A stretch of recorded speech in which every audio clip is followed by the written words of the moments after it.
Magandang araw mga kaibigan.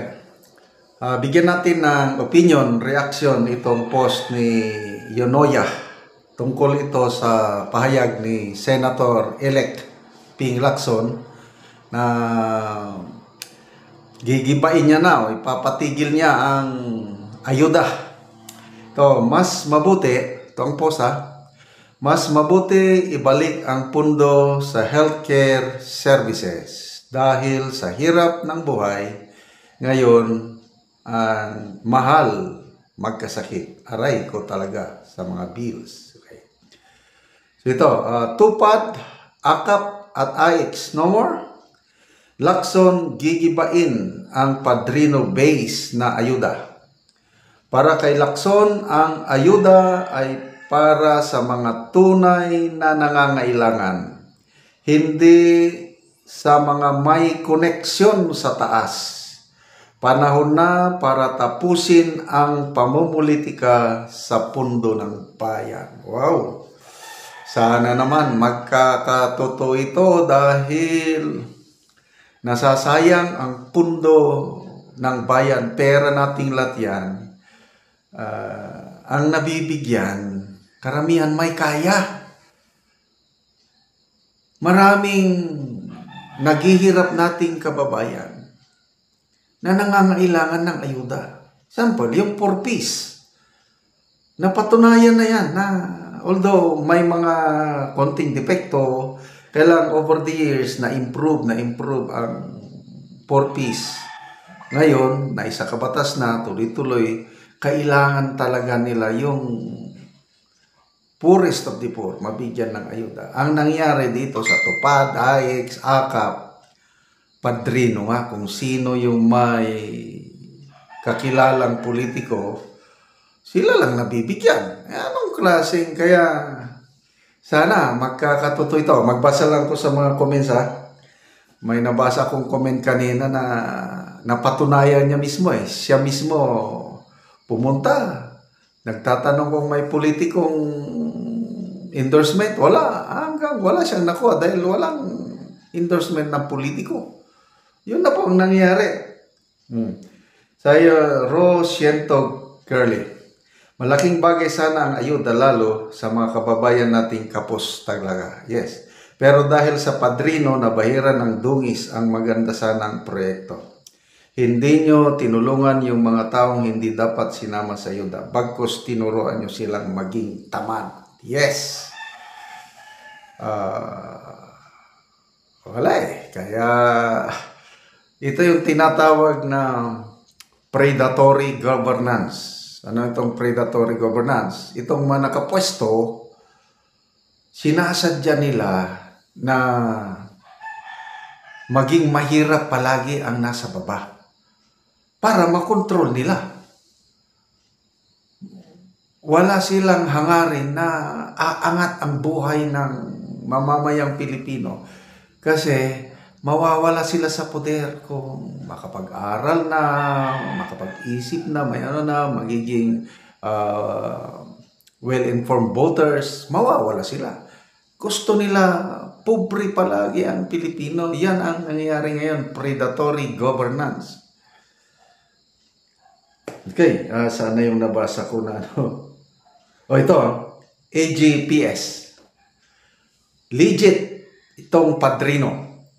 Naglakad ako sa DSWD. Pumunta ba sa DSWD? Pinagpasa-pasaan ako. Yung una, kung pinuntahan, ask agad if may endorsement ng politiko. Noong kako ay wala po. Ayun, kung saan-saan ako pinapunta. Frustrating masyado. Kaya salamat magkakato.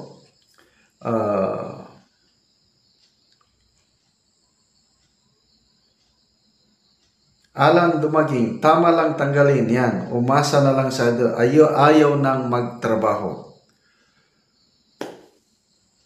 Mian Bonto Bernal, dito nga sa amin may mga pamilya nakakakuha lahat ng ayuda sa barangay. AKAP, Tupad, livelihood. Tapos, yung galing daw sa dole, samantala kami ni isa dyan, di kami kasali. Ang rason dito sa amin, munisipyo daw ang nagpipili ng lista.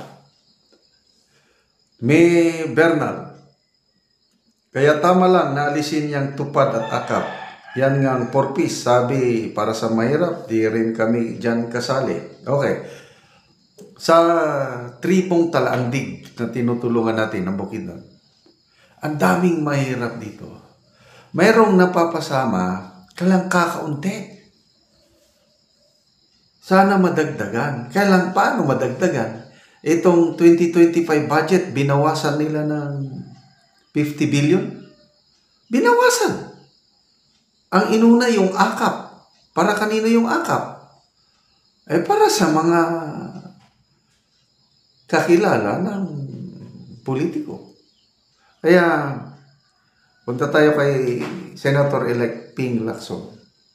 Isa sa hinahangaan ko ito na leaders natin. Nung eleksyon nung 2022, kung hindi lang sana nabudol tayo sa unity, kung walang unity, Lacson ang gusto ko.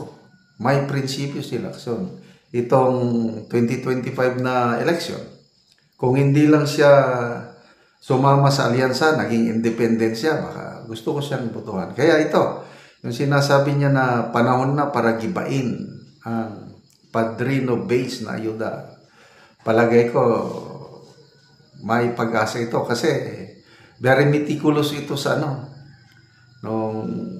mga una niyang pag-serve sa Senado. Parang budget, tinitignan niya yan, pinubusisi, walang makalusot na Kaya it's good na nanalo siya. Palagay ko hindi nila ito mahawakan sa liig. Nanalo si Lacson dahil may credibility, hindi dahil naging alyansa siya. Nanalo siya. Kaya salamat, Senator-elect Ping Lacson.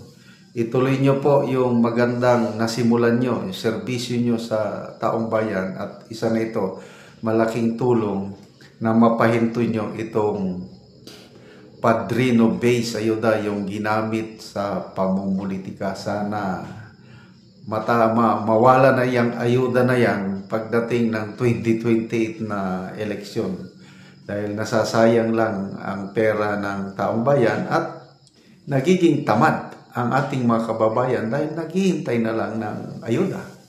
So ang kawawa, ang mga workers, ang mga taxpayers, dahil silang pumupundo niyan, ginagamit lang ng mga politiko para mabutuhan sila dahil yun na, yung mga tamad, sinong nagbigay ng pera, silang iboboto.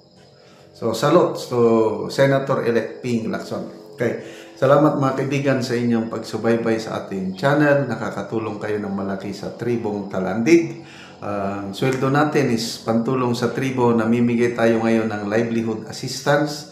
Nagpapatanim tayo ng saging lakatan. Kung may itinanim, may aanihin. Panoorin nyo ang video na ito. Anak ko sa saging lakatan ni Manoy Boy.